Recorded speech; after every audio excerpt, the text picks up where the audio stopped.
السلام عليكم ورحمة الله وبركاته. ازيكم عاملين ايه؟ يا رب تكونوا بخير. معاكم نعمة الصديق. النهاردة زي ما انتم شايفين هنعمل مع بعض الفطير المشلتت. كل سنة وانتم طيبين. بمناسبة شم النسيم، عادة مصرية فرعونية قديمة، الاحتفال بعيد الربيع في الوقت ده، وبنعمل فيه فطير مشلتت فلاحي. الطريقة دي طريقة بصوا سهلة جدا، وهتخليكوا احلى من اشهر محل فطير في مصر. ومش هتعملي بقى كور جوا بعض كتير ولا هتتعبي فيه خالص، سهل جدا جدا، مش هياخد منك دقايق. ومورق زي ما انتم شايفين جدا جدا، والطريقة سهلة خالص. تابع معايا ومش هتندمي لو عملت الطريقة دي، هتعجبك قوي قوي. قبل ما نبدأ وصفتنا نسمي الله ونصلي على رسول الله وعلى آله وصحبه وسلم. أول حاجة أنا مستخدمة هنا كيلو من الدقيق. تقدري طبعا تستخدمي انت الكمية اللي انت عايزاها. كيلو من الدقيق هحط له كوبايتين من المية في بولة كده، وكوباية الا ربع احطها على جنب عشان هشوف هستخدمها تدريجي يعني. هحط بقى في كوبايتين المية دول معلقتين كبار من السكر، ومعلقة صغيرة من الملح، وادوبهم كويس جدا جدا في المية. بعد ما ادوبهم كويس جدا جدا في المية هجيب معايا عجان. طبعا لو ما عندكيش العجان تقدري تستخدمي ايدك في الموضوع، يعني مفيش مشكلة خالص.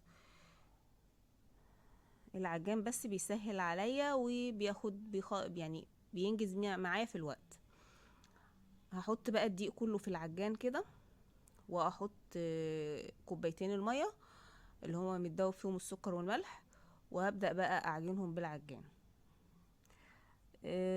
وبعد كده هبدأ احط المية المتبقية عندي تدريجي. طبعا انا سبته يتعجن في العجان كده حوالي نص ساعة. يعني طبعا ما صورتش طبعا ده كله علشان وقت الفيديو. هو خد مني المية كلها، واحتاج ربع كوباية مية كمان، فانا استخدمت كده في كيلو الدقيق اللي معايا ده 3 كوبايات مية. وكل نوع دقيق حسب نوعيته، يعني في دقيق بيشرب المية كتير وفي قليل، فانتي بتجربي بقى تشوفي الدقيق بتاعك من اي نوع. واحط كمان تلت كوباية من الزيت. الزيت هيخلي لي العجينة لينة معايا واعرف افردها كويس جدا. كده انا خلصت عجني فيه حوالي نص ساعة بالظبط، وابدأ اشيله بقى من العجان. هحط البولة بتاعتي واحط فيها رشة من الزيت كده بالفرشة، وهحط فيه العجينة واسيبها ترتاح معايا نص ساعة كمان. مهم جدا حركة ان انا اسيبها ترتاح نص ساعة دي، لان هي لو ما ارتاحتش يعني مش هتعرفي. فتحت حساب المشرق نيو، مبروك كسبت. مش هتعرفي تعجني العجينة بتاعتك او تفرديها، هتلاقيها بتمط معاكي وترجع تاني. لازم ترتاح كويس. ما يكون معايا بقى قشطه دي، انا جايباها من الفريزر، باخدها من وش اللبن وبعينها كده، تنفعنا جدا. هنحطها على وش الفطيره. وكمان معايا سمنه ومسيحاها كده.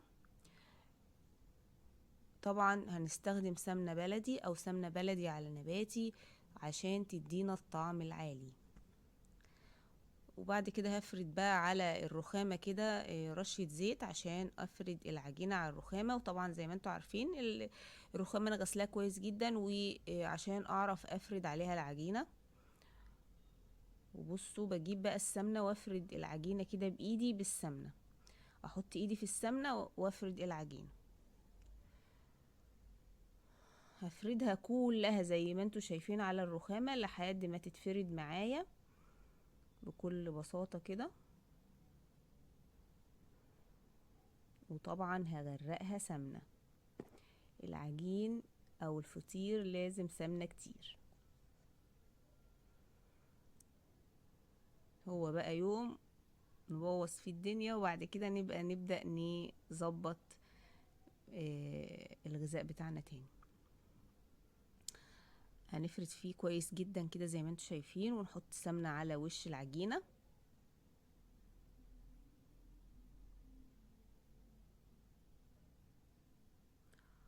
بعد ما خلاص نفرد العجينة كويس جدا زي ما انتوا شايفين برضو، هنبدأ بقى نعمل رول كده ونتني العجينة بتاعتنا، وهتشوفوا دلوقتي الطريقة دي والله العظيم. بصوا كنز. بصوا هنتنيها كده رول كده، وكل متني بحط ايدي في السمنة وافرد الرول. كل متني بحط ايدي جوه السمنة كده وافرد وابطط كده الرول بتاعي.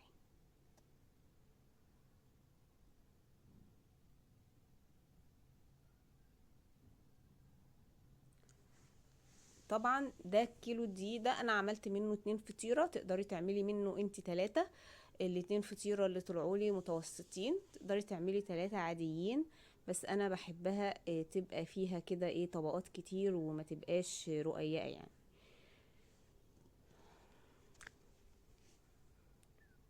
هنبدأ نعملها كده. بصوا كل دي طبقات طالعة روعة روعة، وهنبدأ نضمها زي ما انتم شايفين كده كويس جدا. وحطيتها بعد كده في صينية مقاس 30.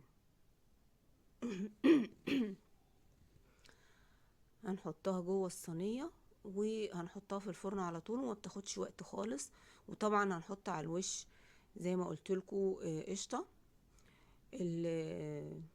القشطة بتدي برضو ريحة حلوة قوي، وبتلون الوش بسرعة وبتخليه تحفة يعني. الطعم بيفرق كتير لو ما حطيتيش قشطة. بصوا كده بلم بس الطبقات كده في بعض، وبعد كده هتنيها زي ما انتم شايفين وافردها بقى في الصينية. طالعة بصوا رقات ما اقولكوش بقى، مورقة جدا، وكمان بانت معايا اكتر لما بردت اكتر من وهي سخنة، لان ما كنتش عارفة ايه اوريكم الرقات كويس. بس هي لما بردت بقى بان قد ايه مورقة وقد ايه جميلة، والطعم روعة. عجبت ولادي جدا. بصوا جميلة قوي قوي.